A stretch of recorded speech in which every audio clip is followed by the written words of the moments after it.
Yo, what is up, everybody? We are back for another Sunday morning stream. We're going to touch base on some of the updates like we always do. If you are new to the channel and you do want to get some notifications when we go live, be sure to hit that sub button. We definitely appreciate it. Um, but yeah, we've got some things to cover.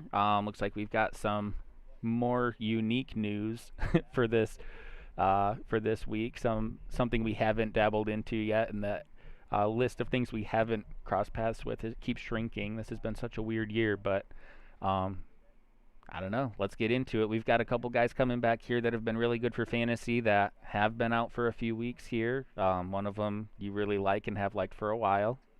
The Arizona Cardinals look like they're getting healthy.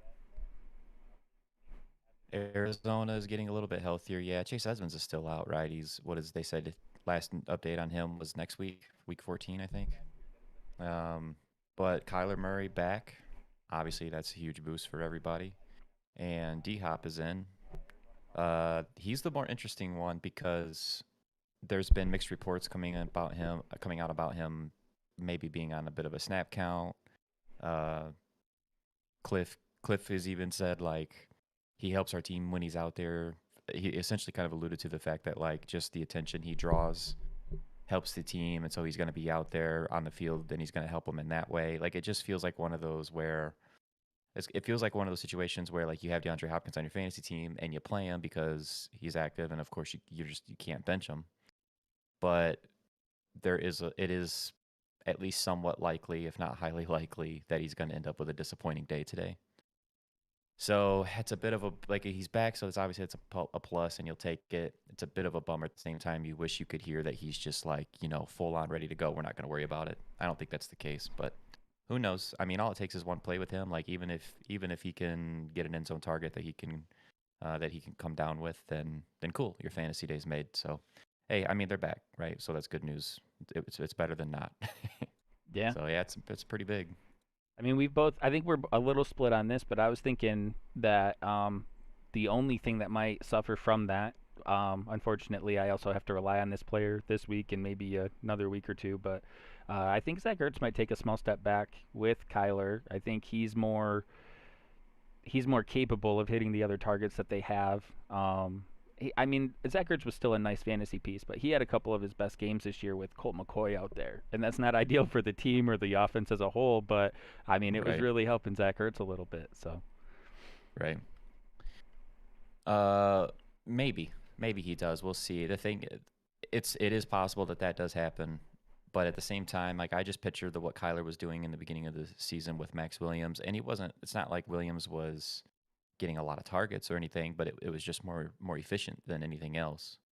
So I still think that like even if targets go down a little bit, maybe the efficiency goes up and it balances itself out. On top of that, I just think Arizona's offense as a whole is more lethal with Kyler, so therefore like moving the ball better, scoring more points. I just think that could be a positive thing for anybody. It probably, I mean, you know what we are back to though with that team is like we're just back like with D Hop in and everybody healthy for the most part. We're just kind of back to that world where we don't know which guys are going to eat that week for that team, you know. But any week all those guys can.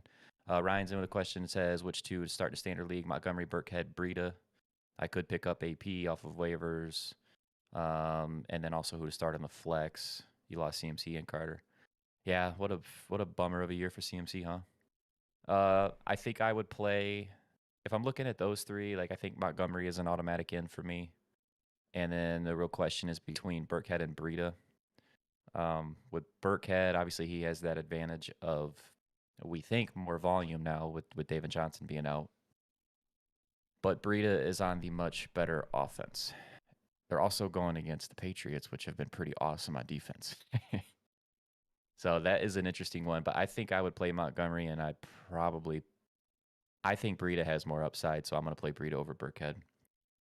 But I do understand if you want to chase the volume with Burkhead instead. What do you think between those two, Dub? yeah, um, It's a standard league, so it takes a little bit away. you said they're I mean, playing the Patriots. the Bills are, yeah, Gotcha. right? Yeah. Yeah, they are. So yeah. I'm. It's tough. I mean, Breida's been putting up some points, and we didn't really expect it. It's kind of one of those where it's like could blow up in our face kind of thing because you don't want to invest in the thing you don't quite understand, right? But Yeah. he's been putting up some points, so I understand if you're interested in that. I don't know, man. I think it's hard. I think it's hard because those guys that I'm deciding between, like a Burkhead and Breda, it's like, well, I just don't know how I see it playing out. Like Burkhead is gonna, like you said, get the touches with David Johnson out, but Indy's run defense is like that's the strength of their defense. So I just it's looked it tough. up. I just looked it up. Burkhead had 18 touches 2 weeks ago. He had a total of 40 yards. So it's not like he wasn't getting volume just a couple games ago, you know. Like he gets True. another 18, 20 touches again against a good defense in the Colts. Like that still might not lead to anything. I mean, if they're even AP picking him up against San Francisco isn't really that intriguing to me as far as the matchup goes. But I'm wondering, like, No. probably unlikely at this point, but it'd be worth seeing if like Sony Michel's still lurking on your waiver Yeah. wire, because Yeah. he's somebody that could be getting the run this week against a much better opponent. Yeah, I don't know what Michelle's ownership percentage is. I imagine it's probably spiked in the last day or two, but if he would be available, I would certainly rather play him over Burkhead or Breida or AP. As far as AP goes too, like I don't know, it depends on who you have to drop to pick him up, but I really am not interested at all in that Seattle backfield right now. No, it's a mess. It sounds like Alex Collins could still play. He's just not going to be getting like bulk work, but it could be enough to sap any meaningful value from AP too. So, Yeah, I mean, you're talking about a backfield with like 3 to 5 names that we're aware of because they've all played at different times this year, and the offense sucks right now. Like they have been pretty terrible since Russell Wilson's came back. So, 3, 4, 5 guys sharing a backfield that you're trying to predict who's getting what touches and what's the team going to look like. On top of that, it's just not good. exactly. Um, Like there's some other names that I'd be more interested in, at least just for the matchup. Like there might still be an option from Baltimore's backfield because it's been so divided. Like Latavius Murray's fallen a lot, but he's actually seeming to get a little more run and getting involved in the backfield. I might even be considering that because Pittsburgh's been yeah, pretty rough on defense. Surprisingly, I think they have a lot of talent, but like they've been giving up a lot of points. right. Something else I might consider, but I don't know. If your gut's leaning one way, I always encourage that. It's just a tough decision, man. It's tough to fill in for guys that have been so productive for you, like CMC and even Carter before he got hurt. Yeah, Tech, you do know the answer to that one. Thielen, Keenan, Van Jefferson, Mooney. I mean, it's definitely Thielen and Keenan Allen for sure. I mean, PPR, then there's obvious reasons why Keenan Allen is even more valuable in a full PPR league with all the targets he gets. And then Thielen just the dude just keeps scoring touchdowns. Like it's just he's so undeniable. uh, he's so good at scoring touchdowns when they're close to the red zone, and I don't know why teams can't stop it, but they can't. So you have to play those two. But I mean, Van Jefferson is looking good. Does look like a good play. It sounds like OBJ is expected to play, but he's got what was it, a hip pointer? Like he's Yeah. dealing with some sort of hip injury too. That guy seems like he can't stay healthy anymore either, huh? And then Mooney. I mean, no Allen Robinson. Marquise Goodwin is out, and Mooney has been much better as of late. But when you're looking at Adam Thielen and Keenan Allen, Mooney don't look so good compared to those two to me. So I'd rather play those two. It's true. And I mean, Detroit's been really bad. Obviously, their record shows that. But one of their brighter points on defense is Amani Oruwariye. I think he's been Yeah, good. He's been kind of on my radar for a couple years, but he should be occupied with Justin Jefferson, and I think Adam Thielen has a real chance to eat this week. right. And yeah, Zeke and Dak. I mean, with Zeke, it's just that freaking. I don't think it's an excuse. I think he truly is pretty hurt, and what can you do? He's trying to gut it out. Dak, on the other hand, as far as we know, he's not injured. He's just not really playing as good a football as we've seen him play before. He has still been putting up points from a fantasy perspective, but the way he's been Yeah, doing it has been alarming. Like it's just he felt like it could disappear at any time. Yeah, he will have games where he'll turn the ball over 3 times. He has had even more games where he starts slow and then just kind of puts together a bunch of garbage time at the end, and it works out and you're okay with it. But like, Yeah. he should be playing way better than he has been. I'll agree with that. It's been a pretty big disappointment. And I don't care about having some injuries in that receiving core because they were so deep to begin with. Like, that doesn't matter to me. Yeah, and at least one of those guys has been in every week, right? Yeah, and Maybe Dalton there was Schultz one. emerged, and Tony Pollard's Right. been getting more run. Like, all of that offsets missing Cooper or CeeDee Lamb here and there. Yeah, I think so too. Both of the others on my bench are starting caliber and a deep. Yeah, they definitely are. I mean, those guys, even in like 10 and 12 team leagues, with at least by the time you get to your flex, you're looking at a Mooney and potentially even like a Van Jefferson. So yeah, those it's not like they're not good options, and it's tough too. Like it's it's like a first. I don't know how to say it, like a first world problem to complain about having good enough players to consider starting that it's difficult for you to make those decisions every week. But there is something about it that sucks. Like when you have four receivers you really like, and every week you're trying to figure out which two to play, and it'll drive you crazy because there are weeks where you're wrong, where you pick the wrong guy to start, and the other guy on your bench has a good game because he's a good player too, and then you're just going insane. There's times where I've literally tried to trade out of that and try to get an even better player, just so I don't have to deal with that decision. Not that that's the right way to do it. It's frustrating. It's frustrating when you leave points on your bench regularly, and it's been really hard to predict. Yeah. Had high hopes. ESPN said Zeke would have a heavy load. Yeah. Patterson, Saquon, Alexander, Matt. Oh, geez. Yep, those are the two that I would play this week. Same. I mean, Saquon's Madison, still Peterson. semi-limited, and Miami's defense has been on fire. Yeah. I think I mentioned it on the last stream, but I did end up picking up Miami as a streamer defense. I think they're looking pretty good for the rest of the season outlook. I'm pretty pumped about that. I You mean, spent a lot of money on him. yeah, well, I had Dallas defense, and they've been fading a little bit. I don't know. They looked okay against New Orleans, but I mean, I don't know. That was like Taysom Hill wasn't really looking like the quarterback he thinks he is. So I don't know, man. Right. It just sometimes that stuff changes throughout the season. Like I was pretty far out on Indy's defense, like what 6 weeks, 8 weeks in, because they were thriving on these fumble recoveries. And if you go look every week since then, they just keep it going, man. They've had like a fumble. They were averaging over one fumble recovery per game. And I said at Really? that time, dude, I swear. And I said like I don't want to invest in that because it's so unlikely to continue, and it has. They're still doing it, and I don't know how. It's weird. That's pretty wild. Averaging over a fumble recovery a game. Dude, I'm almost positive it's like, but I know they've had several since I like opted out of that. Yeah. That's pretty wild. Uh, all right. What other news we got going on over here? Anything? There's got to be some more important stuff here. Do we? Has it been announced for sure that Jalen Hurts is out? I think it has, right?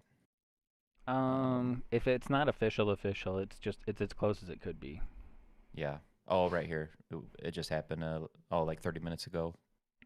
Gardner Minshew will start Week 13 against the Jets. Well, it's the Jets, so probably starting your Eagles, I would imagine. Right now, I'm Third, running the Eagles D versus the Jets. Yeah, it's not a bad play at all either. no, I 13 mean, fumble recoveries in 12 games. That's the stat, wow, wow, and it's been almost like one every week. it's crazy.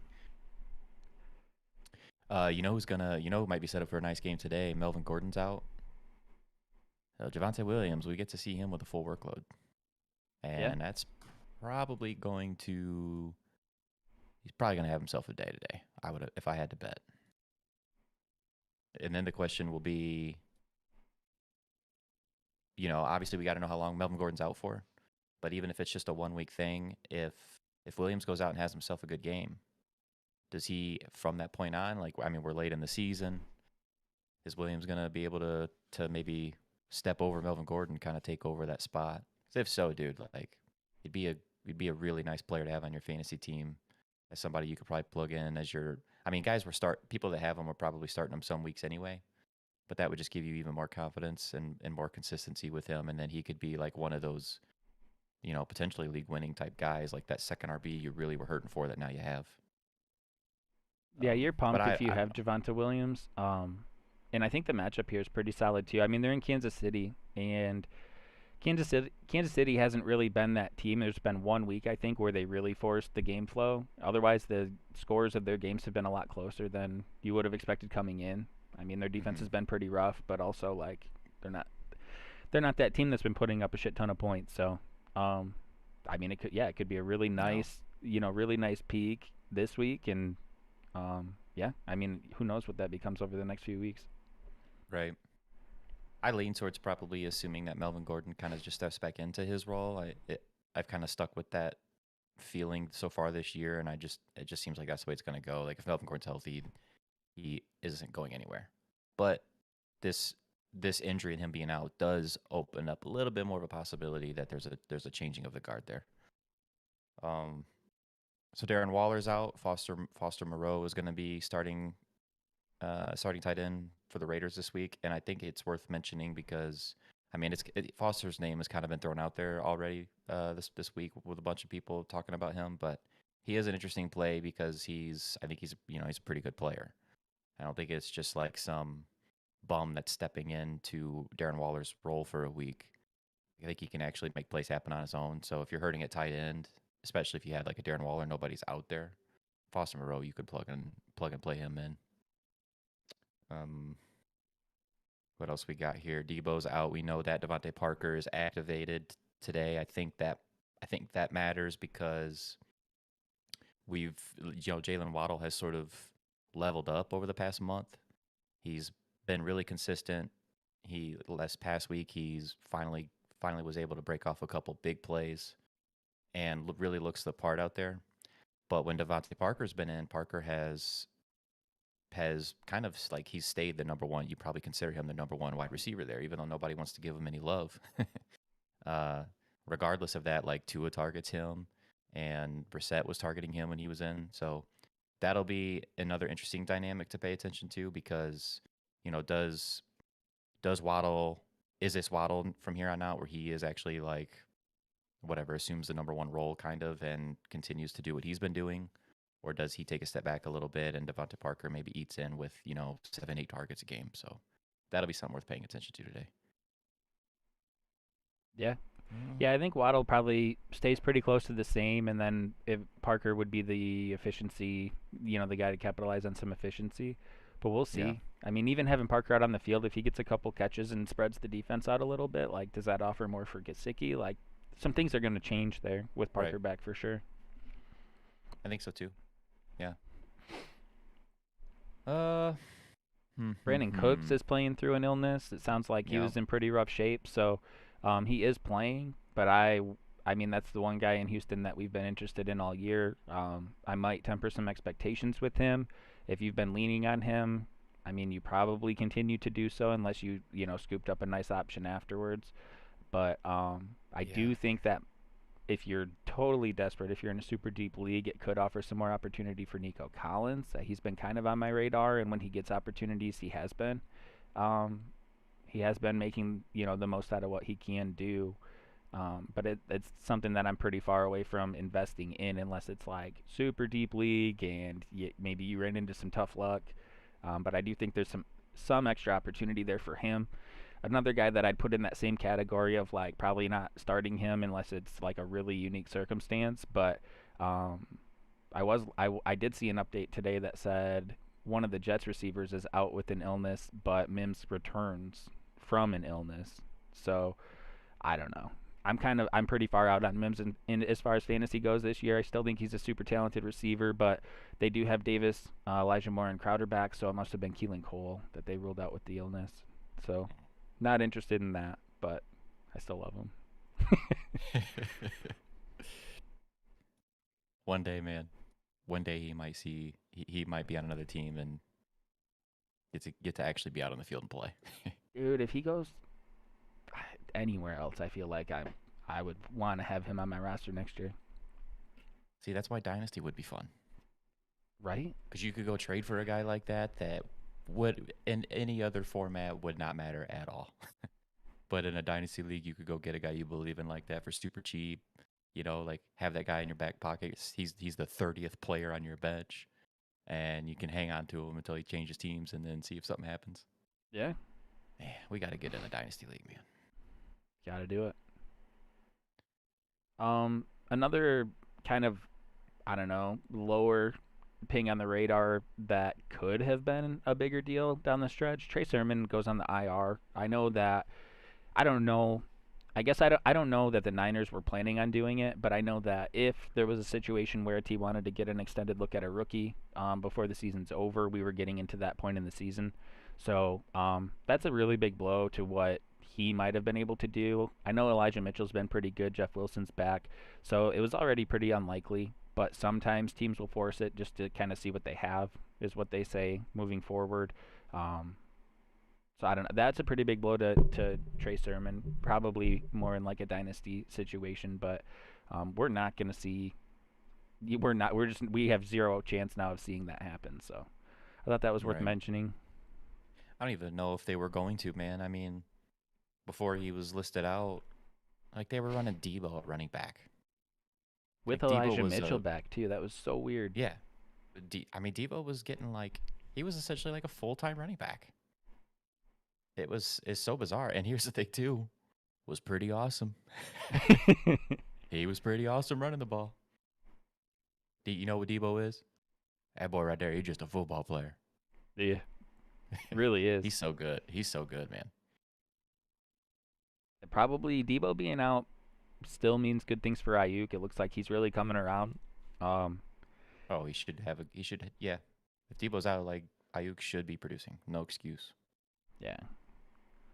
And really, like Kittle hasn't really done that much since he's come back, so that's kind of intriguing with Debo in the backfield too. So maybe there's another opportunity for Kittle to have a game, but both of those guys should at least have more opportunity.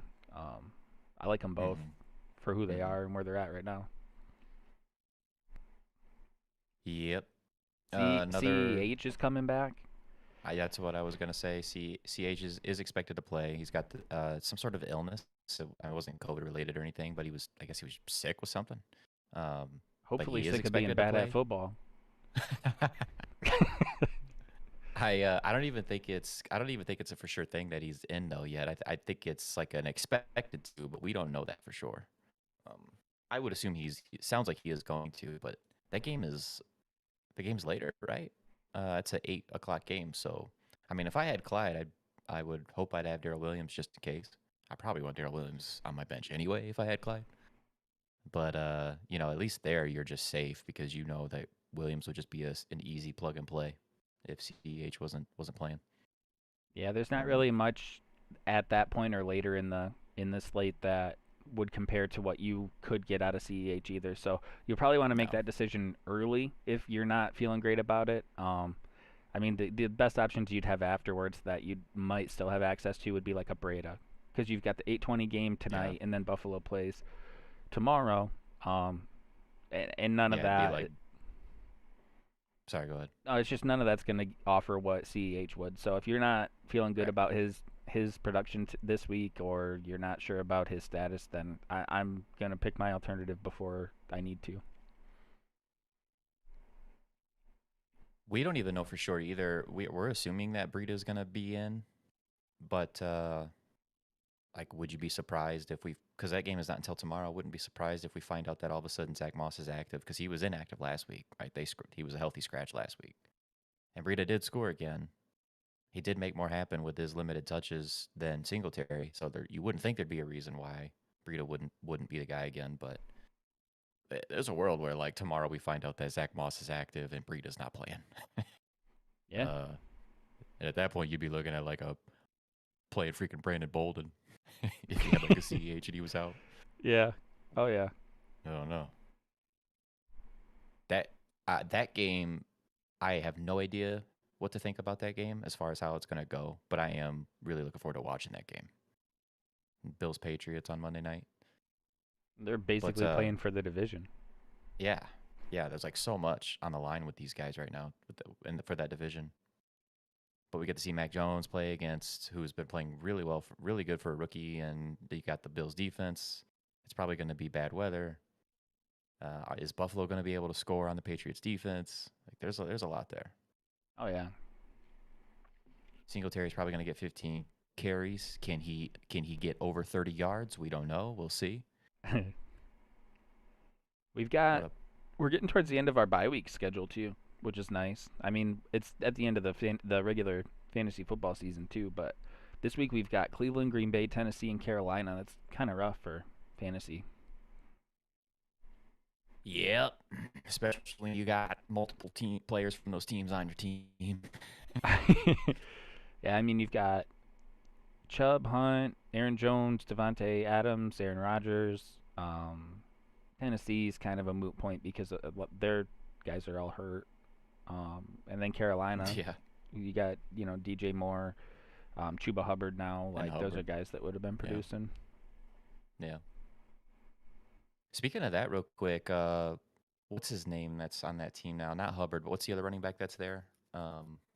Shit. That dude that just popped in with all the receiving work, like second week Yeah. into Hubbard's deal. It's yeah. We know who it is. Oh, they picked up Amir Abdullah. Amir Abdullah. Yeah.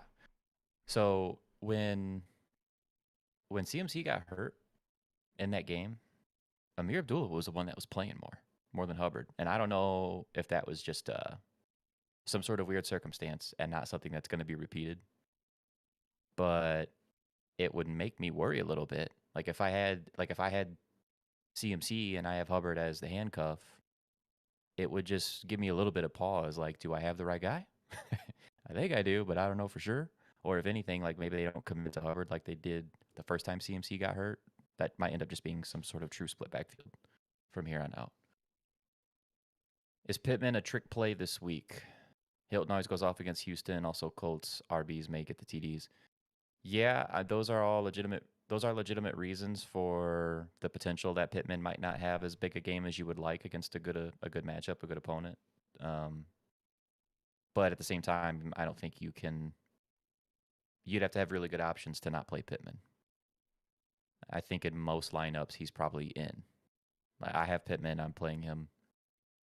Granted, we do play 3 wide receivers in a flex in our league, so it's a little bit deeper. But regardless, I think you probably have to play him. Hilton does, for whatever reason, T.Y. Hilton's career games are against Houston. It's very strange. But he just did this earlier this year. Like Hilton's one game he had this year was against Houston.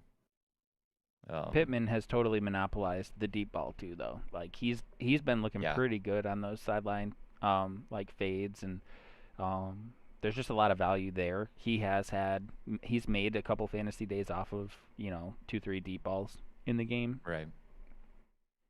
Yeah. I'm running And- Pittman. Same. And last week too, I think there was a couple. It's just kind of the way the game went. There was a couple receivers that scored that got open that Wentz hit on. There was like a nice deep ball he had, and the touchdowns just went to other guys. Didn't go to Pittman. That's just the way it goes sometimes. Every receiver's very capable of having small stretches or games where they're just not very productive. It happens, but yeah, you're playing Pittman. What's up, Cyber? Everything's going good right now. I'll let you know about 1:30. Once we're a half hour into these 1 o'clock games, we'll see how things are going then. Yep. It's funny how much of a roller coaster fantasy football puts you on emotionally on a Sunday. I still stand by this year's been more weird than even last year. Like I'm just reading the through variables. the updates this year, and I'm getting the ticker going, and I'm looking like, okay, well, everyone's listed as questionable again, and half of these guys aren't expected to play, and it's driving me crazy. I know, man. That's why I threw that out there again today, because I know you and I had talked about it a few weeks back. Just about our, we won't talk about it on stream much, but just like our fab situation. I really think that might have to look into like changing that time, because this has been a consistent thing all year this year, where so many players, we have no idea if they're going to be playing or they're not going to be playing until it's like noon, or 11:30. You finally get these updates. Literally no idea though. Like it can't even know. be understated. It's like, oh, everybody's questionable. We'll figure it out. Right.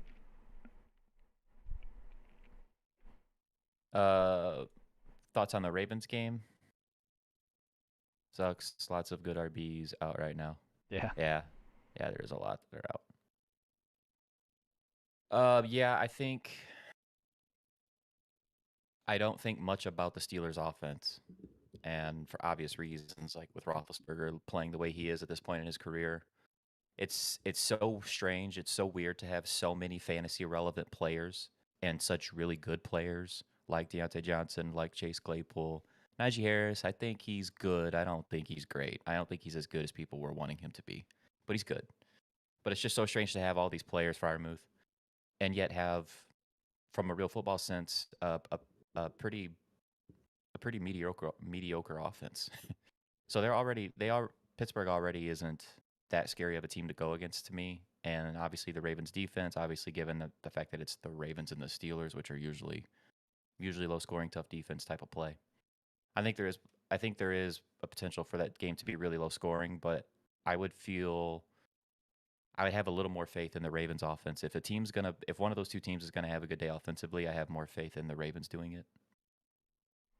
Um, I think Bateman you could play in your flex. I would be more concerned about playing Murray in my flex. I really wouldn't want to do that if I don't have to. It's got a bit of a trap feel to it, if because we talk about like betting a little bit too. If there is a game that Pittsburgh's going to step up for, it's going to be against Baltimore. That's just how that's going to be. Sure. Um, but they have been very approachable, and it's I don't think it's a good idea to bet on things that we haven't seen. I mean Pittsburgh's been pretty rough, so Yeah. I think you roll your guys out there with the expectation that you currently have. And if there's a tiebreaker, if you need a tiebreaker, just know that Pittsburgh's probably going to play a little above your expectation, if anything, today, and just kind of move forward with that. It's been really weird. I mean, this is probably the last chance you have to get away from some of these players too. The rumor is that Ben's retiring this year. That kind of came out. And I think like a Deontay Johnson is probably safe. Najee Harris might actually even be a little more intriguing without Ben, like next year. But if you're in a keeper league and you have like, if I have a Chase Claypool and he's had a couple nice games recently, like I might be trying to get what I could out of him if that's somebody that you'd be relying on moving forward. But that would be with Meaning what like he if it's a keeper or dynasty situation, you mean? Yeah, like if you're in a position where you might be looking at somebody like a Chase Claypool for next year, like it probably Right. dynasty at this point. I think he's lost a little bit of the like keeper I think element so, yeah. unless you have like a handful of them. But yeah, I mean, I just for what it's worth, I think this is your last chance to move away from some of those guys. But I don't think I'm gonna panic on Deontay Johnson without Ben. I don't think I'm panicking on Najee without Ben. I think he might actually get some more carries, and we'll see what happens. But if it's something that's on your mind, it's probably your last chance to do that. Michael, which Williams are you referring to that's on the wire? Losing Dalvin Cook and losing DeAndre Swift. I mean that really does suck. Those are two. Obviously, Dalvin Cook goes without saying, but Swift's a great player too, so that's a bummer. Probably Jamal Williams. If you're saying it's Jamal Williams, then I would pick up Jamal Williams and I would play him over Rex Burkhead. That'd likely be the one, and then I'd probably roll with Boston Scott and Jamal Williams, and I wouldn't pick up Singletary. Um, I do. Oh, Damian Williams. You mean Daryl Williams? Wasn't Damian Williams? You talking about the Chicago guy?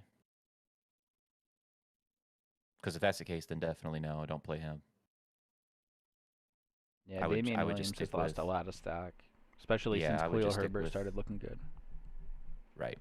I would just play Boston Scott and Rex Burkhead in that situation. Um, you can consider Singletary over Rex, I suppose, but like, man, it's just been really tough sledding for Singletary yet again, like 2 years in a row, and I really don't like that matchup against New England tomorrow. I don't feel great about that. We've been talking about Matt Breida a little bit. Matt Breida's uh, he's not getting enough work to like really threaten Singletary's work that he gets, but Breida is making more with his touches. So it's there's a possibility that maybe the Bills kind of make Breida more of the focus. I mean, their coach Sean McDermott has talked about Breida and how he wants him to be involved. So Daryl Williams. Yeah, I mean, I would love to play him if CEH was out, obviously, but if CEH is expected to play, and assuming he is, then Daryl Williams is really not much more than like a high value handcuff.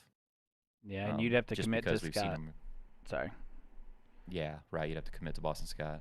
And Burkhead by 1 o'clock. Yeah, which puts you in a tough spot too. You probably just have to roll them, and that is unfortunate. It's certainly not ideal. I wish Boston Scott wasn't dealing with his illness that he's had this week, and he wasn't able to really practice either. That's unfortunate because the Jets matchup is great, and honestly, Boston Scott has he maybe looked like the best running back on that team? Because he might be. I don't know. I mean, I do like Miles Sanders some. Like I'm not a huge fan, but I don't think he's a bum. But I think Boston Scott might even be a little bit better than Miles Sanders still yet. He just doesn't have the same like freak athletic ability. And so I say that to say, like, if Boston Scott, I wish he didn't have this illness because there's been questions about his conditioning this week and is he going to be on a bit of a limited snap count. If we didn't have any of that crap, then I would feel pretty good about playing Boston Scott. And maybe I'm just reading too much into it, and maybe he will have himself a good game. You know, if he can get like 15 touches, which is possible, then I think he's going to have a good game. I think he's got a decent likelihood to score. So I Boston don't feel Scott. like too bad about that. Yeah. Yeah. Yeah, If he's not going to be on some sort of like limited count because of his illness that he's had this week.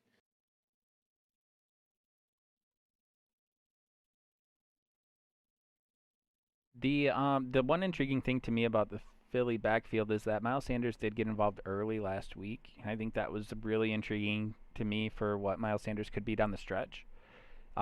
They did lose a little bit of game flow early, and it looked like they drifted away from that some. But and he didn't do much with it. Miles Sanders had like 8 carries relatively early, and I think he ended up with like 14 or 20 yards or something. It was pretty subpar. But the fact that they were actually getting him involved that early was intriguing to me. Obviously, you Yeah. have to be productive with your opportunities too to sustain value, but they hadn't been doing that before we had a reason to slight Miles Sanders. Like one of the big reasons why we were out on him early is because he'd have like literally 1 carry through the first half. Like going into the season, he started out it was like 5 carries in the first half, 4 carries, 3 carries. It literally like went down 4 or 5 weeks in a row to the point where he had 1 carry in the first half, like week 6, and we were out all the way. So I don't know. I think there's still a little bit of opportunity there for Miles Sanders, but Boston Scott's been the most efficient one for sure. Yeah. I think he's He's listed kind of at like 5'6", so I doubt that he's ever really going to take on like a right. significant workload. But the efficiency's there as long as he has somebody else to kind of feed off of, I guess, or complement. I think he's a valuable play. Would you drop Antonio Brown at this point? Uh, he sits out 2 more games. The coach is not answering any questions. Feels like he may not play again this season. There is a world where that happens. Yeah, the AB's just not going to play again this year. But that it's going to sound like kind of a boring answer. But the truth is, it would just depend on what's on waivers and how dire of a situation you're in with needing some another flex option. Because if I can hold AB, I would prefer to. Because you got to think too, like, what if AB does play? Like, what if he misses these 2 games and then he's back and he's active? How many guys on waivers are going to have the kind of upside that he would have going into playoffs for None. your fantasy team? None. He was putting up like 16 to 18 points a game before he started missing time, and you're not going to find that, especially at receiver. I played that game a little bit this year, and that's part of the reason I wanted to make a move was like you can't find consistent value in receivers on the free agency. You're going to find the guys that show up for a game or two and then something happens. It's just been Right. really hard. Yeah. Yeah, and for that reason, I would certainly prefer to hold AB. But like I said, if it's something like maybe you lost some of those running backs that are out and you really don't have any good options, like nothing is more important than getting the win each and every week for your team unless you are already looking really good for your playoff spot, and in that case you're just sort of preparing for playoffs.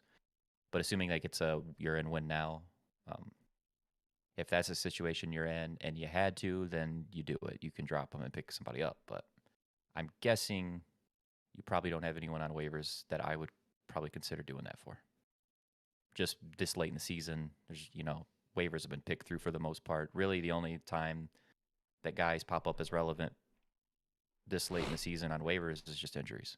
And they're usually temporary plays or 1 week guys.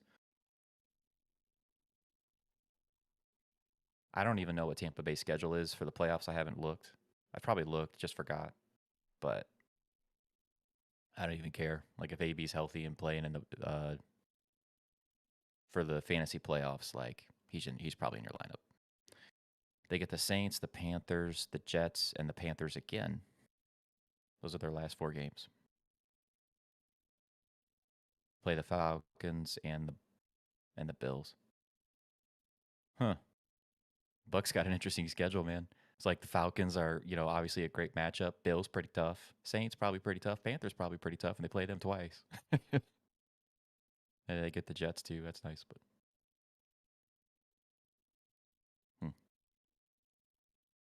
It's getting thin. yes, sir. It's getting thin. I don't know. I got kind of down on some of the opportunities that are available out there too, but like I'm kind of refocused or re-engaged in it a little bit more because like it makes you really put the gears together, like what is the schedule going forward or what is going to happen going forward. Like someone like Devontae Parker would be pretty available because he's missed some time, but when he's been active, he's been productive. And I think there's a handful of guys out there that have faded a little bit over the last month or so. Like AJ Green without Kyler Murray is somebody that Yeah. like if you're trying to make a stretch run and you just need like a little bit of a depth piece and maybe you have a running back or a tight end that you can't start anyway, like start consolidating. And I think there are some intriguing options if you start really dissecting some of this that could offer a lot of value. Um, those are a couple guys that have been on my radar, but I mean I know there's a few more. Like Sony Michelle is very interesting this week. I mean that's not something that we've had any interest in up until this point really, but you just gotta put the brain to work a little bit. There's some opportunities out there that could make a real difference for you. Yeah, that with the Sony Michelle situation, that's not till 4 o'clock, and so it's a bit unfortunate for trying to make a lineup decision because we don't know for sure that Daryl Henderson is out. It sounds like they're leaning that way.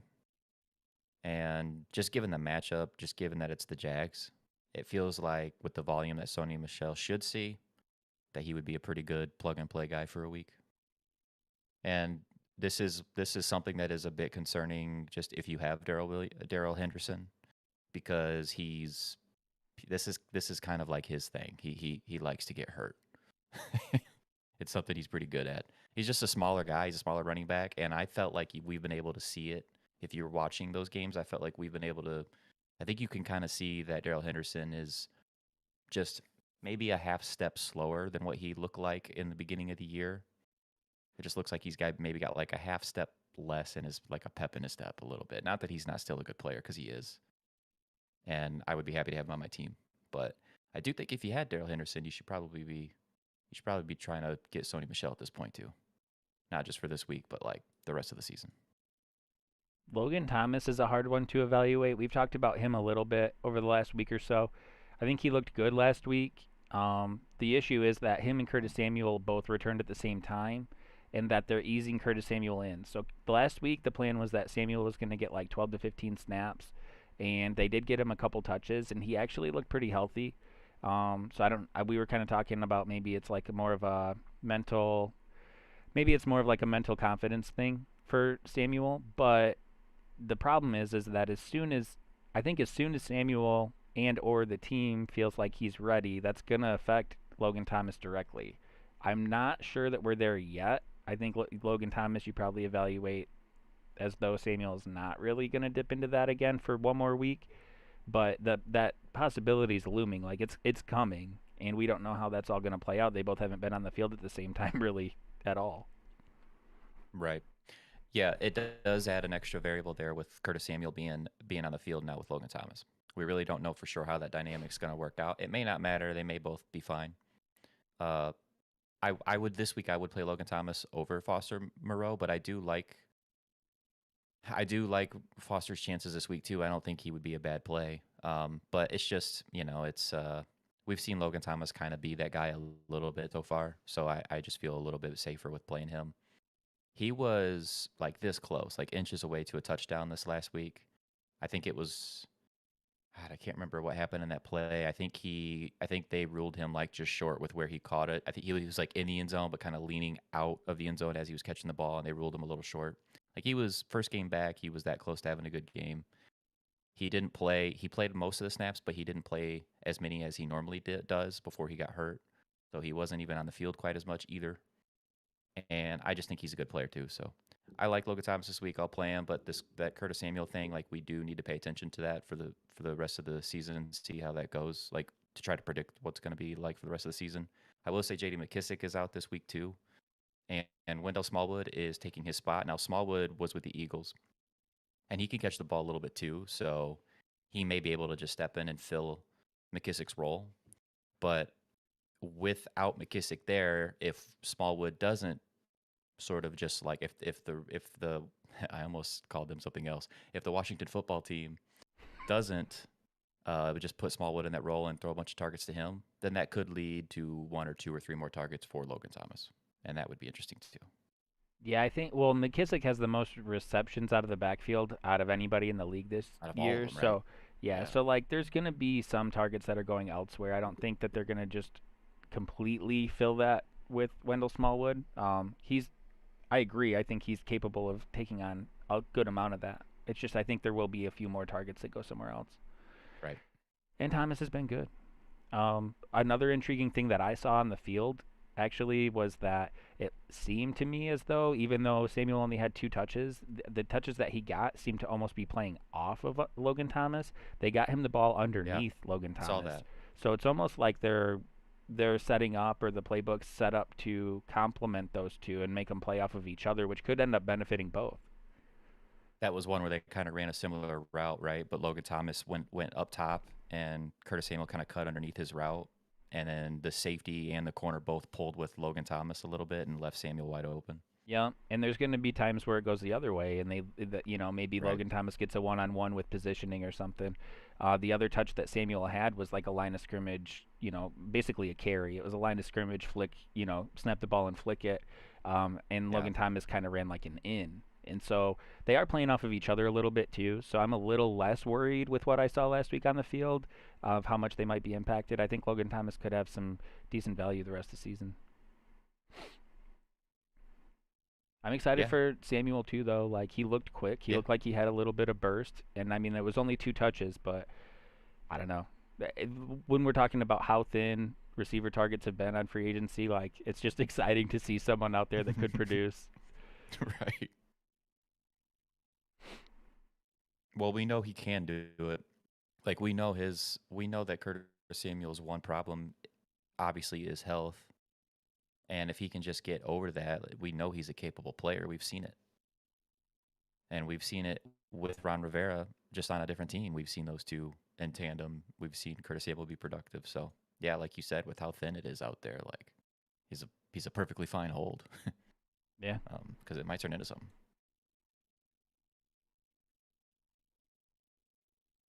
I'm checking updates. I'm just trying to keep up, man. It's 20 after 12, and we still have like so much information we don't know with guys like who's playing and who's not. It's quite frustrating. Oh, for sure. There was, I mean, I guess to just fill a little bit of space, I talked about like keeper prospects too, because we're at a point where like trades are still a possibility for some leagues. Like we haven't hit that trade deadline. I think for Yeah, standard settings, we might be past that now. But if you are still able to trade and you're in a keeper league, maybe your season didn't go the way you were hoping it would. Uh, Allen Robinson's on the last year of his deal, right? And Chicago's talking about they really want to bring him back, but it would be something he'd have to be intrigued with too. Um, kind of feels intrigued. unlikely. Yeah, it's kind of intriguing that somebody like him could be available. And I mean, I think people just started buying into the fact that he was a wide receiver one again coming into this year, and then it just didn't play out that way for him. Um, Kind of interesting though. It could be a total buy low if you're in a league where you keep three or more guys. And I'm not liking who I'm looking at as far as my keeper options are right now. I'd go make a move. I mean, I think you could get him for pretty cheap now, and he could have a big impact next year. Yeah, it just would. So yeah, it seems unlikely that he's going to end up back in Chicago. Uh, when did you see what his agent? So when OBJ got traded to the Rams, uh, and then what was that? What was the reason?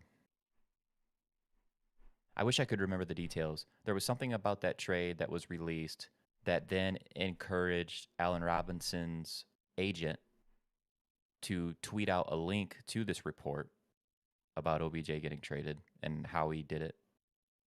And he basically said like, "Huh, it's that easy, huh?" or something like that.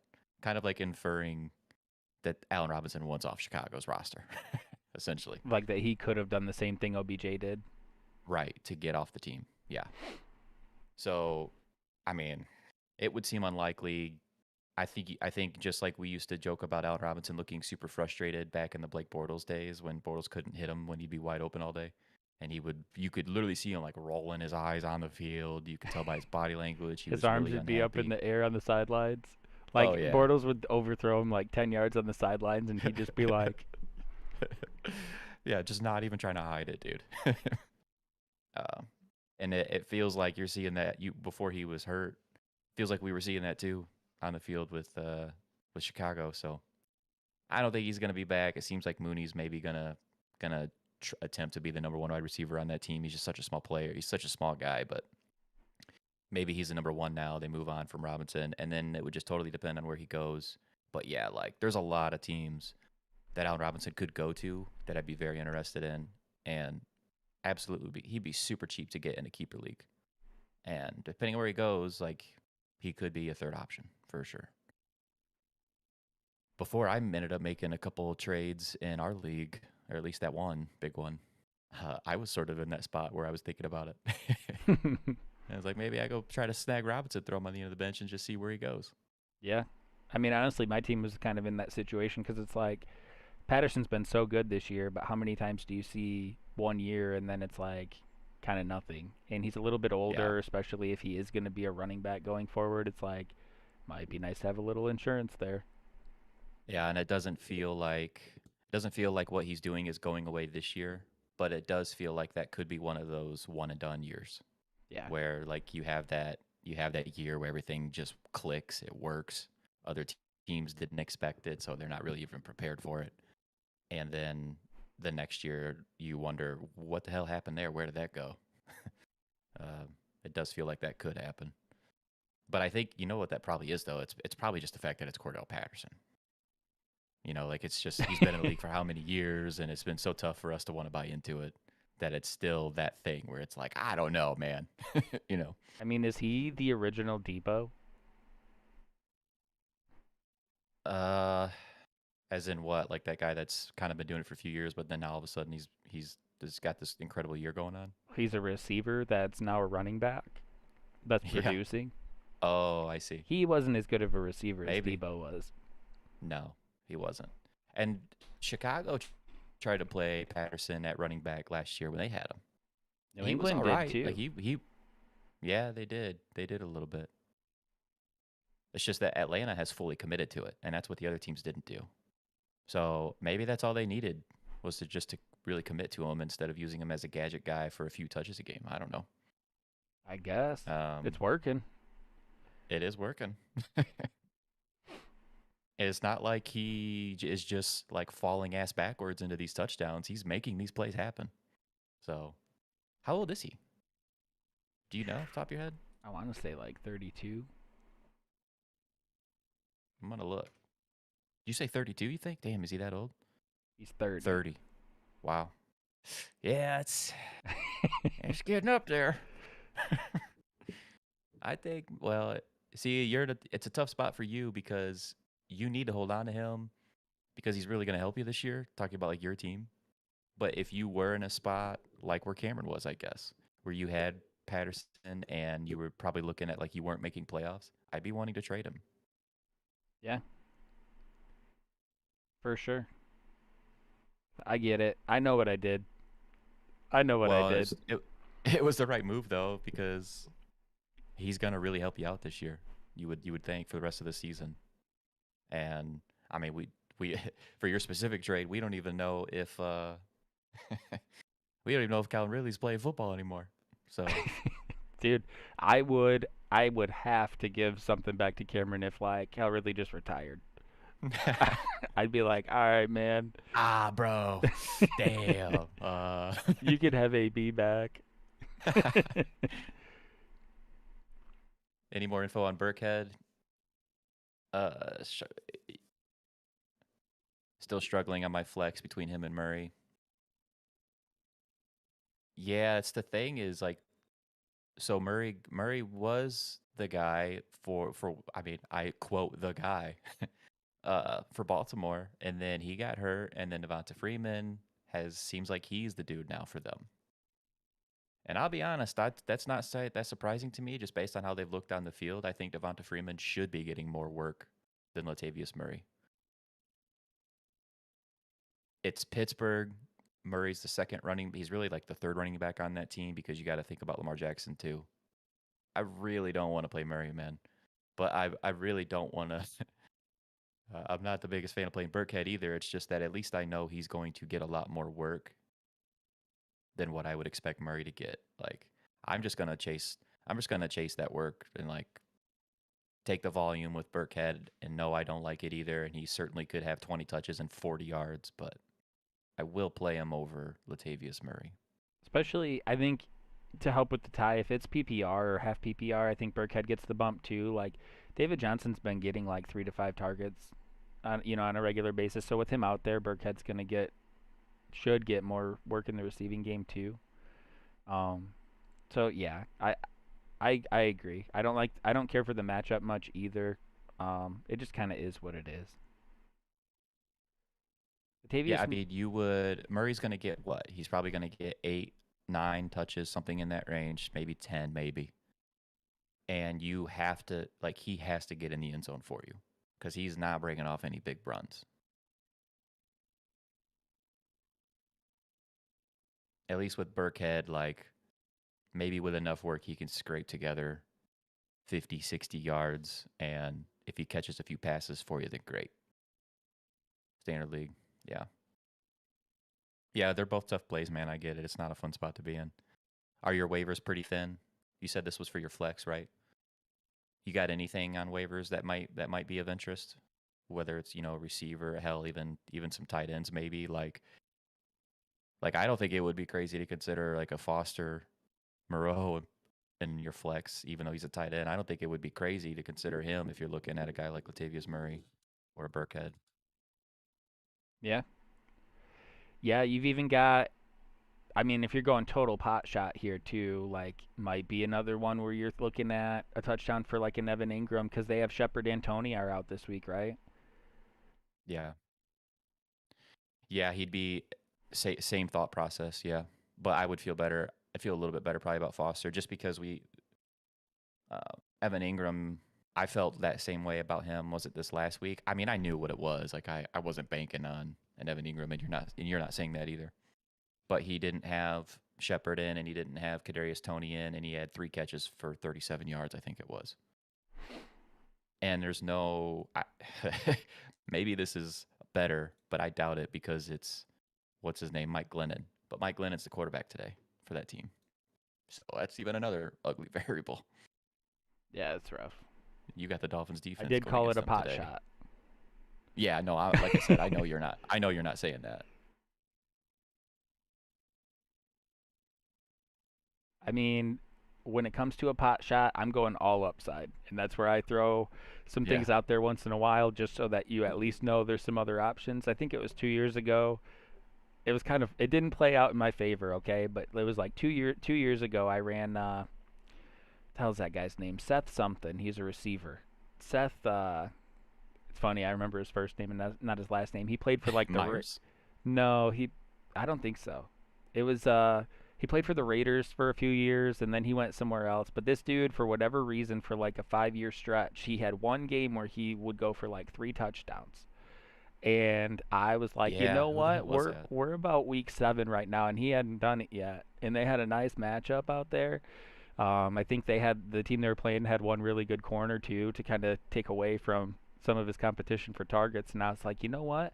I'm running this dude out there. I want to say it was Seth something the third, I think is like his name.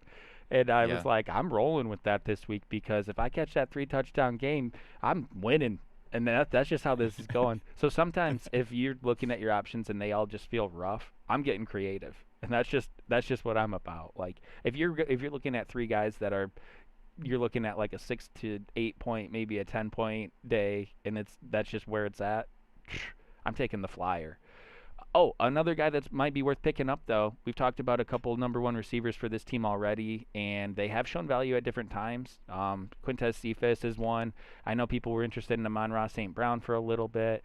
Some people were stashing Tyrell Williams for a little bit. I do think Josh Reynolds is going to offer some fantasy value for Detroit. He's got 2 or 3 years with Jared Goff already, so there's a little bit of chemistry. Oh, that's right. I didn't think There's about that connection. yeah, there's been some reports that have been criticizing his effort level from a consistency standpoint. They said it seems like he takes some plays off here and there, but he did end up with like 70 yards and a touchdown last week, and I think that that's reasonable for him and the way that team's kind of set up. It looks like they're going to be playing from behind. DeAndre Swift's out too, so um, there's just a lot of arrows pointing towards the fact that Josh Reynolds could be offering some significant fantasy value. I'm running him out there this week mostly because AB is still out, and I made a trade that really had me leaning on AB pretty heavy.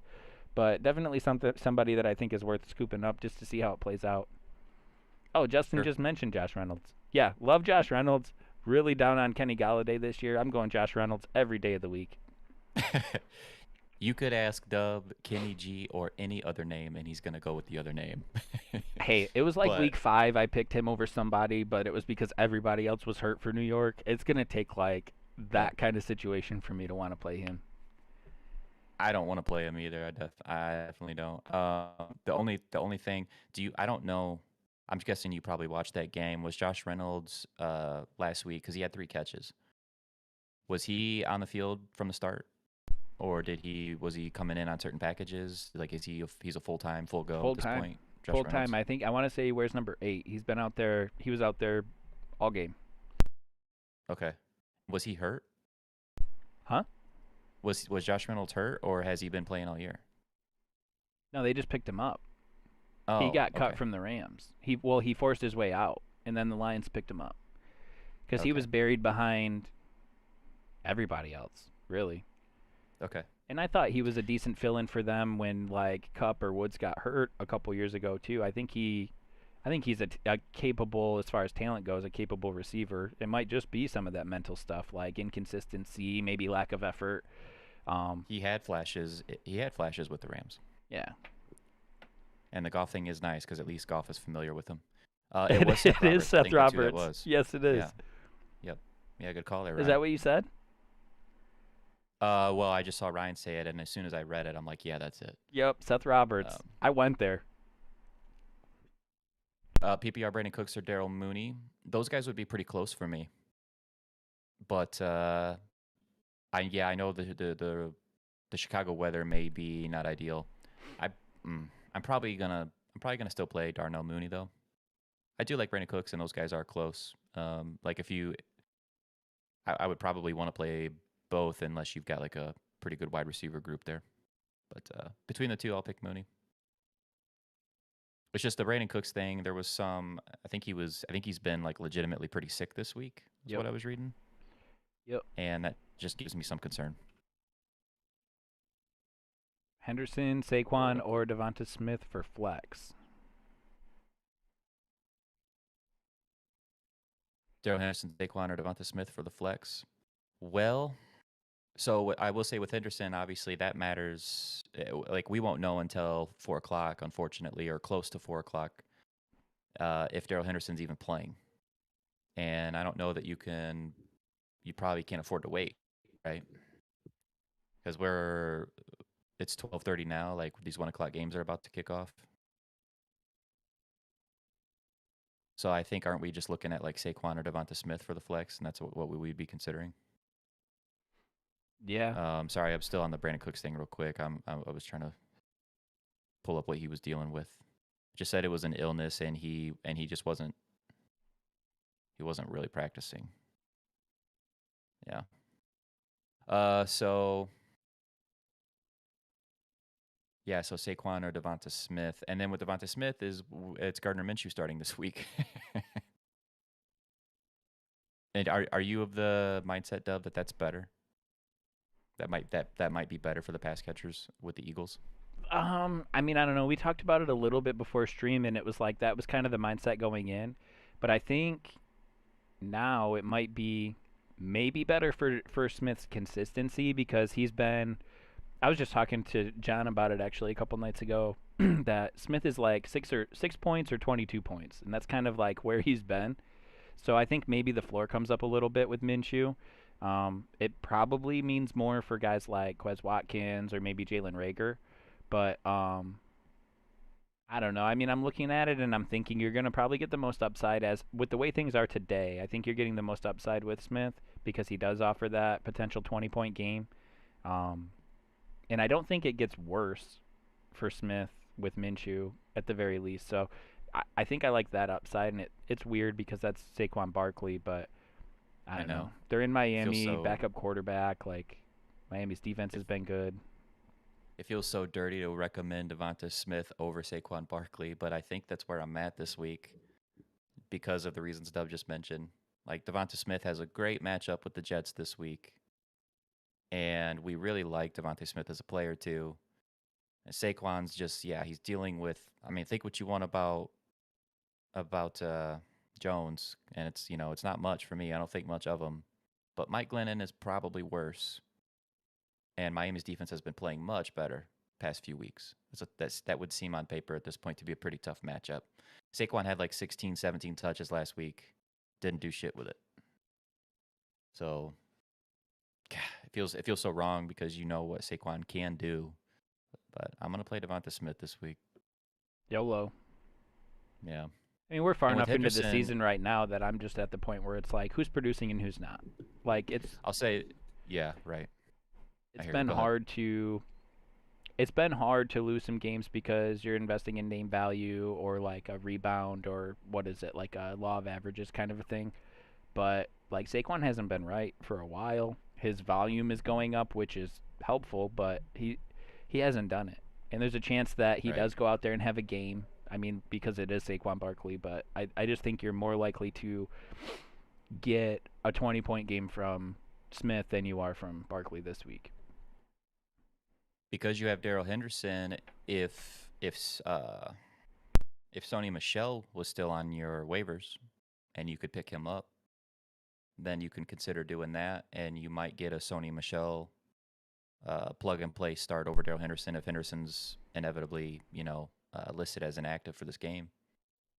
Then that would make it more interesting for me too. Between like a just because it's the Jags and we would expect Sony Michelle to get a lot of volume, and you just like I think he'd probably have a decent chance of falling into the end zone today. Give me 65 yards and a touchdown, and we're good. And that might happen. Right. I do like to use the flex to kind of offset the rest of my roster comp too. So if you're looking at your team Sure. and you've had some pretty consistent guys that are scoring points, then I feel better about the upside of Smith.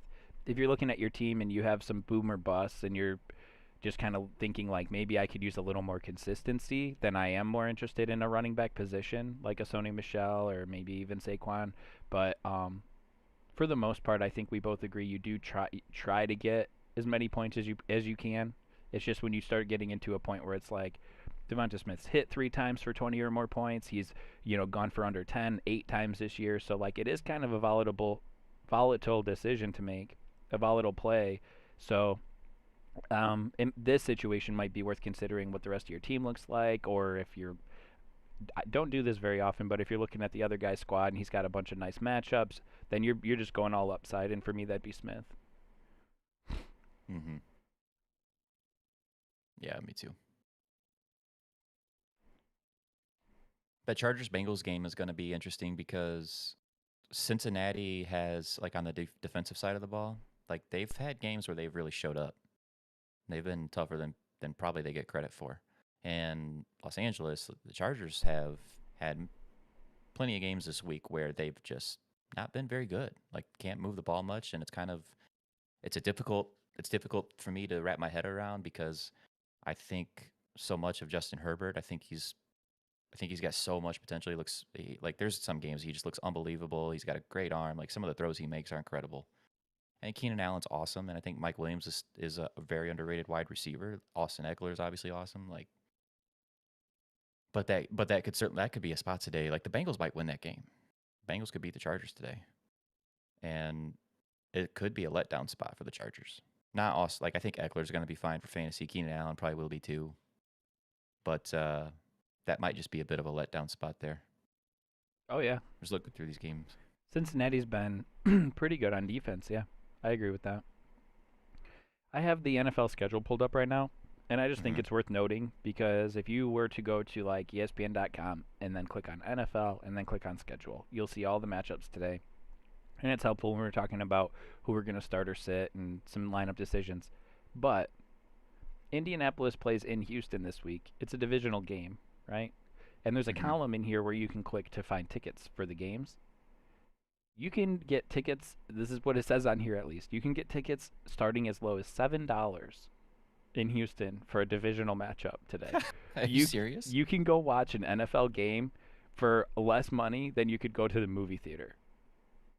For less than getting a Whopper at Burger King, you Yeah, can go that's watch an NFL game. yeah, that's like a light drive-through trip. Wow, $7. that's pretty incredible. If I lived in Houston, I would do that just to do like whatever. It's $7, man. Right. I can find worse ways to spend a few hours than $7. Absolutely. Go get a little half cocked at 1 o'clock at an NFL game. Yep. Listen, if you've got nothing to do today and you're in the Houston area, you go drop $7 on a ticket, get you in the stadium. You go hang out for a little bit. Probably gonna be like 15 people there at halftime. You can move up. You know, you could probably get a pretty good seat. Yeah, unless you're at Wrigley. Yeah, no kidding. They don't like that over there. Like, dude, No we fun went zone. through what was that? We went through like a 3-hour rain delay with tornado warnings. Half the stadium was empty, Yeah, and we tried to move yeah, down to the lower bowl, and it was like, you need to leave. yeah. This retired mall cop wasn't having it. Listen, buddy, I know Uh, it's a weeknight, but we're here to fuck shit up. that we did. Yeah, that we did. I wanted to mention a couple players. There's only a couple people in here right now, so whatever. But I mention it to them. Jamar Jefferson is interesting to me with the Lions because we don't know how long DeAndre Swift's injury is, and it might only be 1 week, and so if that's the case, this wouldn't matter as much. But if Swift ends up being out for more than a game, maybe it's 2, maybe it's 3, like we really don't know. You have to at least have some consideration to the fact that the Lions obviously they're not gonna go they're not gonna lose every game this season, but they haven't won one yet either at the same time. And so depending on the severity of Swift's injury, like isn't there potential for maybe just shutting him down? Like how much of that thought do you think they've had, that organization, the coach? It's just something I'm potentially throwing out there. And Jamal Williams, though he would be the one to have between those running backs there on that team. I think there's some sneaky upside with Jamar Jefferson, and I would be adding him, like especially in a deeper league. I'd be adding him. There's in a 10-team league or something like that. You probably don't have a bench player that you would want to drop for him. But I will say, let's see how he looks today. Let's see how much play he gets. If he ends up being the number 2 for that team, or if he's kind of splitting that number 2 with that other guy. What's his name, Dub? The third running back that they have. I can't even remember. See, Um, I like him as much as Jefferson. do you? Igwabuki. Okay. He it's been a little weird situation. I think Jamar from the coaching staff still gets the first opportunity. And Hmm. I do think it is worth. I agree. I think it's worth having him to see how it plays out. Yeah.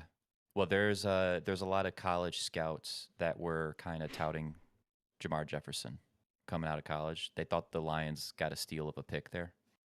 And the limited amount of work he's had on the field with the Lions, he's made something of it. For sure. So just something to pay attention to because the Lions very heavily involve their running backs. They have all year, and especially even in the pass game too. So there could be value there. And obviously Jamal Williams, like he's owned in every league at this point, I would imagine. But Jamar Jefferson's probably sitting out there in about every league.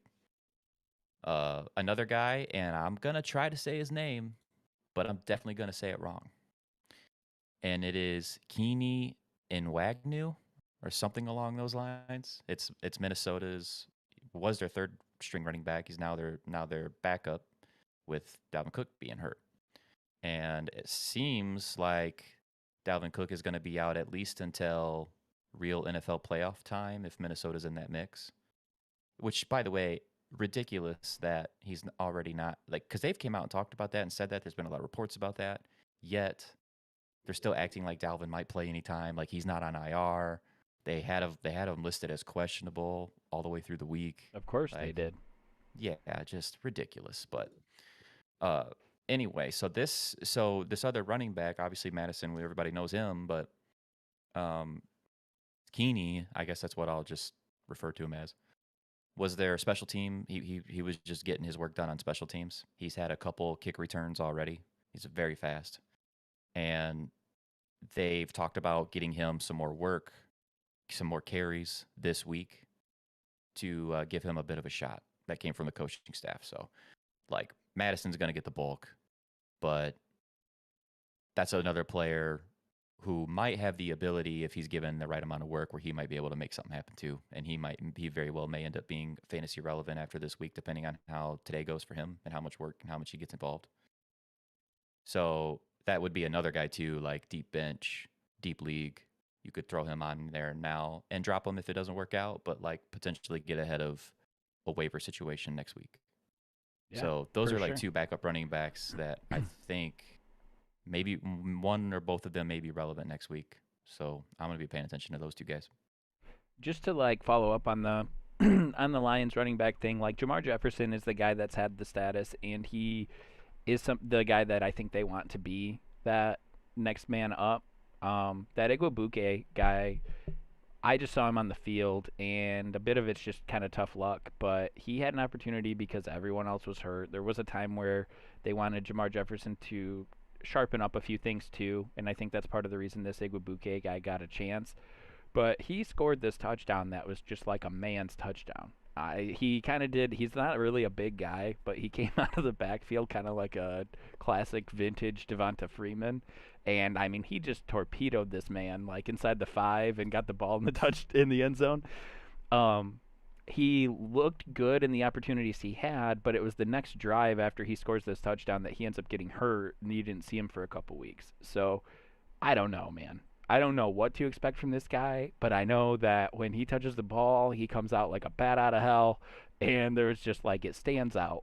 And I Yeah. don't know what that means. It could be nothing. It could be like early career of like a Boston Scott kind of a thing. I don't know, but the dude was on a mission. That's all I have to say about it. Is he looked Okay. like he was hungry, and I don't know what that'll mean, but I just when he touches the ball, I know he's touching the ball.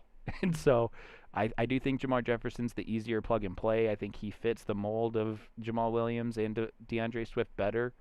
I'm just saying if you see this guy with a bunch of letters on his jersey, on the on the back of his jersey, like might also be worth just keeping an eye on. If you happen to be watching the game, it's interesting to see how this is going to play out. I do think Jefferson gets the upper hand, but I also think this Igwebuike kid, if he has an opportunity, wants to make the most of it too. So just Okay. just worth throwing out there. It's kind of like maybe not as much, but I remembered you throwing Khalil Herbert out there early on when we were breaking down the Bears situation, and like I didn't know anything about him. I didn't know what to expect. So I don't know. Maybe it's not that, but I know that I Right. I remember the times that he's touched the ball so far. It's kind of Okay. crazy. Well, maybe he ends up being the guy. I do think there's because they've like it's been DeAndre Swift and it's been Jamal Williams, and they use them both a lot. It's kind of like a Denver situation where like both guys, like when they're healthy, they both get work. And that's probably what the Lions want to continue to do. They probably want to continue to involve two running backs. It's not going to just be Jamal Williams, and they're not going to all of a sudden just go away from a two running back system. I don't think so. Probably both those other running backs are going to get some time on the field, and then yeah, it's just going to be what do they do with it and how do they look. One of those guys is probably going to be probably going to be somewhat relevant as far as like, especially with how thin waivers have been and how bad they've been lately. Like it's the running back position. Next week, one of those guys may end up being somebody that people are wanting to add. Yeah, We'll for watch sure. today. I know you're going to have it on. Oh, you let me know how they look. I don't know that I'm watching the game today because we're gonna do the Christmas tree thing, and I'll be Oh, studying a little bit, but we'll see. Um, Jefferson is the upper hand for sure, though. If you're picking yeah. one, pick him up.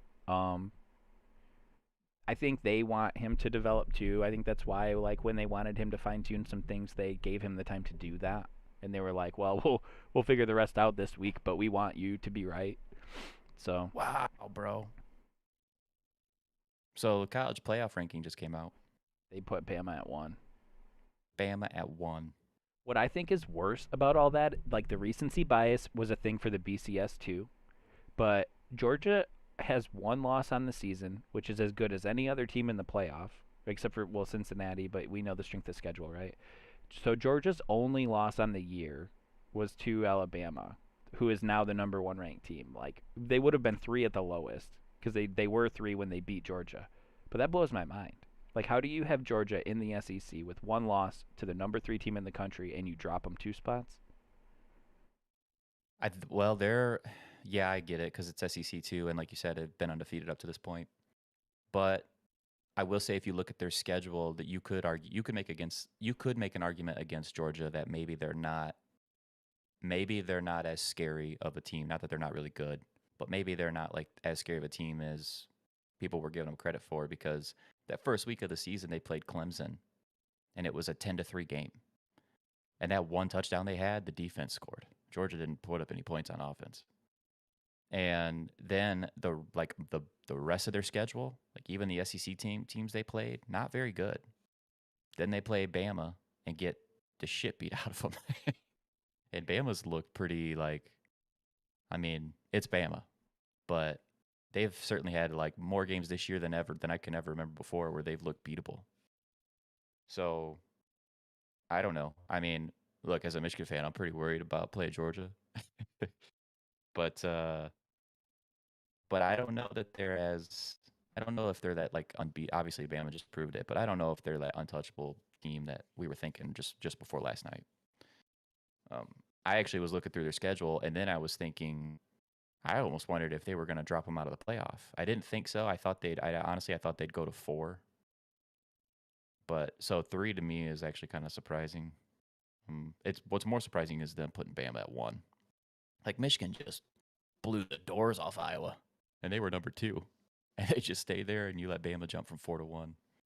They were I don't saying know, or 3-1. That's right. That's what they were. They were 3. I think the one thing that everyone agreed on was that they weren't going to want to put Bama and Georgia against each other for the first week of the Right. playoffs, and I think that was a big factor too. That's what that is too. It's that bullshit. Like if Michigan moved up to 1 and Bama and Georgia are at 2 and 3, then they play each other again. They run it back, and they want that for the championship. Well, that's the annoying part of it is like, okay, well, cool, so you're going to force them out of playing each other again in the first week so that they could play each other again in the championship? Like how anticlimactic would that be? Yeah. I will say I'm not big on the whole rematch thing, but the one year that Bama and LSU were both dominant, and they played each other in the SEC championship, and it was like a 10-3 game or something, and there were like block kicks and shit. Like that game was amazing.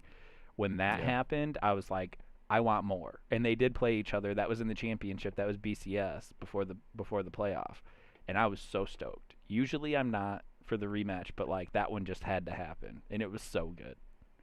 Yeah. But if I don't understand the whole, yeah, avoid the rematch so that they could rematch and when it means more and is less interesting. I don't it makes no sense. I mean, do we really think don't get me wrong, I think that they deserve to be in the playoff with everything they've done this year, but do we really think Cincinnati's hanging with Bama? Would have been No. pretty nice if Michigan got that.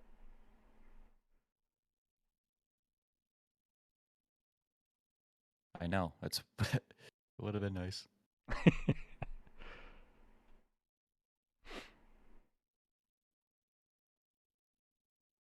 Cincinnati, man. I don't know if like how much you followed them. I haven't really followed them too much, but that's Luke Fickle. That's the like Yeah, failed Ohio State coach. Ohio State. He Yeah. was after Tressel, right? When Tressel had got in trouble. Yeah. Question with a few minutes left for the games: Freeman or Jawan? Who's Jawan? Like the lineman Jawan? Probably play Freeman.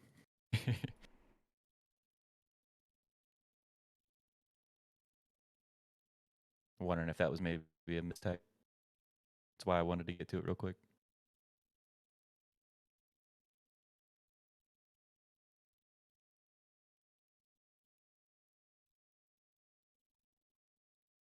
Yeah, I mean, it would have been obviously would have been beneficial for whoever got to play Cincinnati in those of those playoff teams.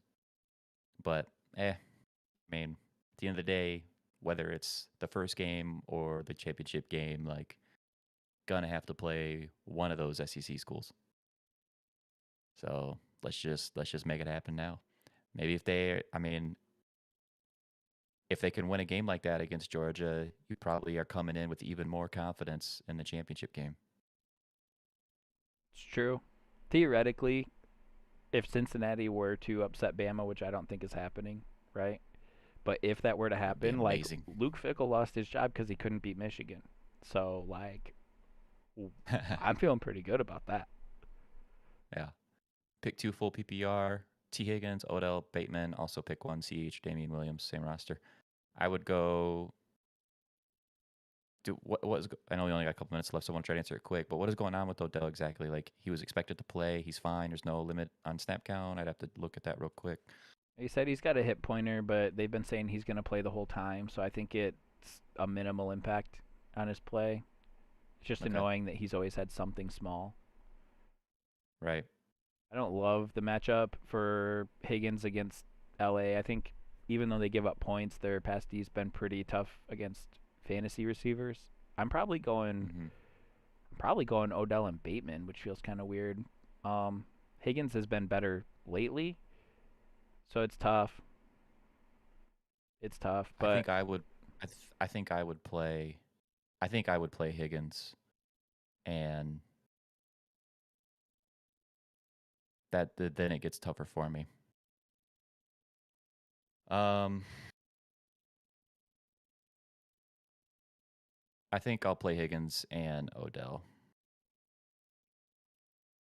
because there's reports too. I was just pulling up Odell's thing about like making sure he's good to go for the game and all. And there's actually reports in here about them trying to make him a bigger part of the offense this week. I don't know, like that could certainly be some coach speak BS, but maybe it's also true. And there's no reason why they shouldn't be trying to get him more involved. well, Stafford threw behind him on two slants that would have been nice plays. Odell's really good at turning slants into more production. So I know that he made a lot of his production on that one touchdown catch, but also like if they dial in some of these crossing routes, like his upside's very high. 10 targets last week. Yeah, some of them were junk, but that gets better with Right. more time. That was his Right. first real game with them. I mean, they spot played him the week before, but then the game script got out of hand and they went no huddle and they just didn't feel like he knew the playbook well enough to keep him out there. Yeah. If you're feeling good with So it sounds like Higgins, we then both. I'm in. I mean, it was tough for me between I Higgins and Bateman. It is a tough. I get it. It's the Chargers secondary, and they've got some good players back there. It's not that easy of a matchup, and it feels like Chase is due for a big play. He's kind of like he was unbelievable to start the year, and he's kind of slowed down some. And Higgins has picked back up. It's just that I mean, you and I both have been sold on Higgins throughout the season, and I think even 2 3 weeks ago I mentioned I still thought Higgins was a nice buy low. I'm not saying to say like I called that, but I'm just saying it to say I really like T Higgins, and because of that, like there's just really probably not many matchups that I wouldn't play him in. So I Higgins and think Odell. yeah, I think with his style of play, with We've he's a got he's a very big sorry, receiver. we've got Oh, like sorry, one the minute CH. left. Yeah, see, I'm going CEH. I mean, you have the benefit of Yeah, they're both later games, but if CEH is healthy, I go CEH. same. I would as well. Harris against Buffalo is kind of scary, but it's nice that you have time to kind of wait to see how that CEH thing plays out too. Yeah. Well, it's the Ramondre Stevenson factor, right? For Damian Theirs, Harris yeah. on top of the matchup. That's why to me it'd be a pretty easy Clyde Edwards-Helaire play. Um, I still like playing Damian Harris most weeks, but this particular week with a really tough matchup and reminding him essentially splitting the same kind of work, it's not one I want to buy into this week. No, they had another big game last week where they put up a bunch of points and gave those guys both a lot of opportunity as far as game flow went, which is probably less likely against Buffalo. Yeah. Well, and the thing about that too is Damian Harris scored, so your fantasy output was nice, but he needed to score in order to make that happen, and then Ramondre Stevenson didn't have a good fantasy week because he didn't get in the end zone, and that's kind of the concern with both those guys is sort of feeling a little bit like they may need to get into the end zone because they're eating into each other so much. But Harris feels like the one you'd want between them. Just seems like Pittsburgh. Just seems like New England's committed to him, and that he's more likely to score. I don't know, man. Like Mac Jones, Mac Jones has been getting a lot of credit for good reason. Like he's probably been the best rookie this year. Uh, what if New England just like makes a statement against the Bills? What if they come in and put up like 30 on them? There's already some talk about how like New England is legit this year, and if they have a showing against Buffalo, the talk will be endless. Like Yeah. New England's gonna be Super Bowl. Oh, that's exactly. It'll go right to there right away if they go in Buffalo and beat them, and not like an ugly game either though. Like if they put it on Buffalo a little bit. The Buffalo has been struggling in some games the same way that New England, the same way that Kansas City has with their offense, where they've had weeks where you're like, what is going on? They can't score, they can't move the ball, and it's that same defensive look that both are getting. It's that like two safety high. They play them pretty deep. They play a lot of guys in coverage, and then they just try to get pressure with 3 or 4 guys at the line of scrimmage. And that New England knows that. Like, of course, Bill is the ultimate schemer, so he knows exactly what Buffalo's been really struggling with, and New England's defense is playing as well as they are. Like, I would fully expect them to come in with a similar type of game plan on defense, on top of the fact that they're going to do everything they can to keep Diggs uh, uninvolved in the game. Like New England might win that game. Like they might go in there and be fine.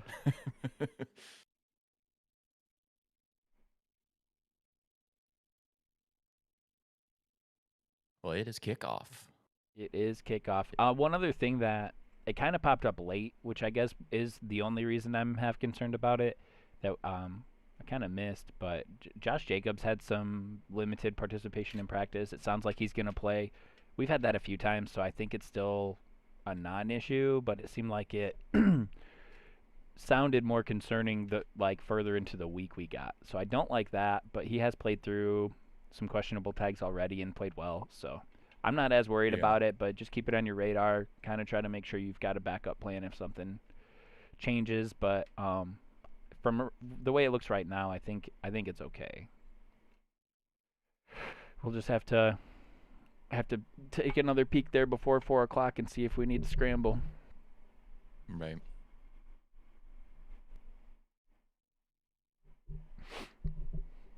How have you felt about Jacobs this year? I think Because he I mean, you've had I think he gives.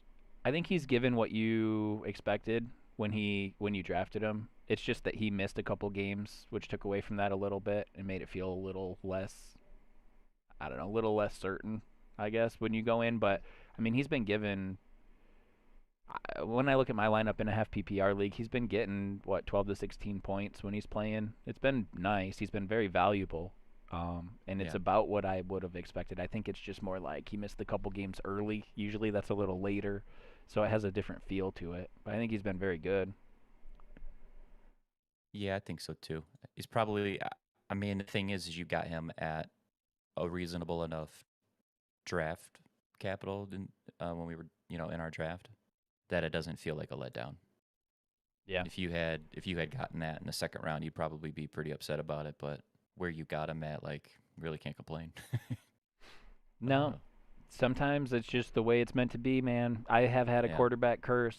We had in the beginning of the stream somebody was on board with me about Dak Prescott, and it's like, well, it was Tech Shot, I think.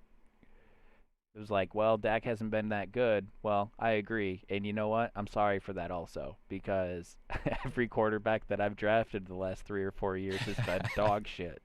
And I've tried different approaches, man. I've tried to go in and get the guys that are like the guys. They suck. I go and I get Aaron Rodgers one year after he like just showed out the year before, sucked. I go and I draft late when Goff was with the Rams. I was like, well, I'll just take whoever's left, then we'll figure it out. Goff sucked. It's just terrible, dude. It's terrible. But I've made it a point to get a couple big name guys, and that just happens to hmm be their off year, and it's been a thing for me for like 4 years. So anybody that has Dak Prescott, you're welcome. I don't know how I do it, but I do it. So Let's go. Mike Williams with a 41-yard catch. Right what? on. Right on, baby. Let's get it. Uh, yeah. Dak has, like, he was so set up for success too. You have the offensive line, you have the running backs to take pressure off, and you've got great weapons. I know that they have been banged up at different times, but I'm on your side. Like, I don't think that's a good enough excuse because you've usually had at least one of them out on the field, and you do have a pretty good tight end in Dalton Schultz. It's been unfortunate, but it's also probably been credited partly to Dallas's defense. I mean, if Dallas's defense was what they were last year, when every game was a shootout, then Dak would probably still be putting up pretty big numbers. And Wang And Wu just had a carry already. did he really? Yeah. Yeah, man. I don't know much about him outside of the fact that he's fast. He's had, like I said, he's had multiple kick returns already this year. He might have did them on, like, not back to back, but didn't do it the next game, and then did it again the following.